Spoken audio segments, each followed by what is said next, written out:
এটা হবে বাংলাদেশের সর্বসাধারণের অংশগ্রহণের একটি জনসমাগম। আগামীর বাংলাদেশের যে রূপরেখা তারেক রহমান সাহেব দিয়েছেন সেটার বাস্তবতায় সকলের মধ্যে আরো বেশি আগ্রহ জন্মেছে।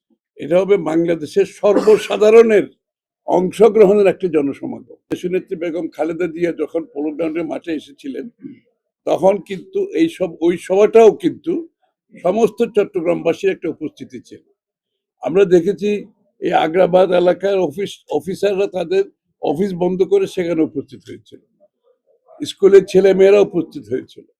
সাধারণ মানুষ যারা রাজনীতি করে না দেশনেত্রীকে শুধু এক পলক দেখার জন্য সেখানে উপস্থিত হয়েছিল। সেই একই আজকে উৎসাহ আমরা চট্টগ্রামবাসীর মধ্যে দেখতে পাচ্ছি। এই জনসমাগম চট্টগ্রামবাসীর সর্বস্তরের মানুষের জনসমাগমের মাধ্যমে আমরা আশা করছি এটা একটা বিশাল জনসমাগম হবে এবং এটা যাতে শান্তিপূর্ণ হয় এটা আমরা সকলের সহযোগিতা কামনা করি। তারেক রহমান সাহেব যখন দেশে আসলো, দেশনেত্রী বেগম খালেদা জিয়ার জানাজে আমরা যেটা দেখলাম, তার আগে দেশনেত্রী বেগম খালেদা জিয়া যখন চট্টগ্রামে আসলো, এক্সট্রিম মশার কয়েল প্ল্যান্ট ফাইবার দিয়ে তৈরি, ডেঙ্গু চিকুনগুনিয়া বাহি সহ যে কোনো মশার বিরুদ্ধে দেয় এক্সট্রিম সুরক্ষা।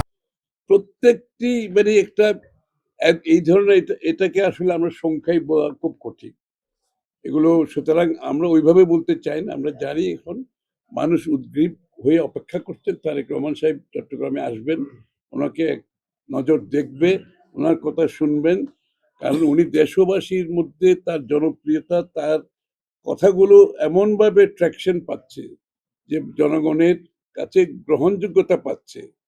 তো সেটার ভিত্তিতে আমরা এই জন্যই বলছি যেটা শুধু রাজনৈতিক জনসমাগম হবে না, এটা হবে বাংলাদেশের সর্বসাধারণের অংশগ্রহণের একটি জনসমাগম।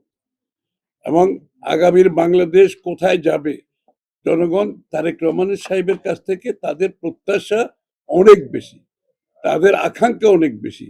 এই জন্য এই জনসমাগমের চরিত্রটা একটু ভিন্ন হবে। হয়তো সমাগমের দিক থেকে আমি বলবো কত বিশাল হবে সেটা আমি আগে ভাগে বলাটা বোধহয় সঠিক হবে না।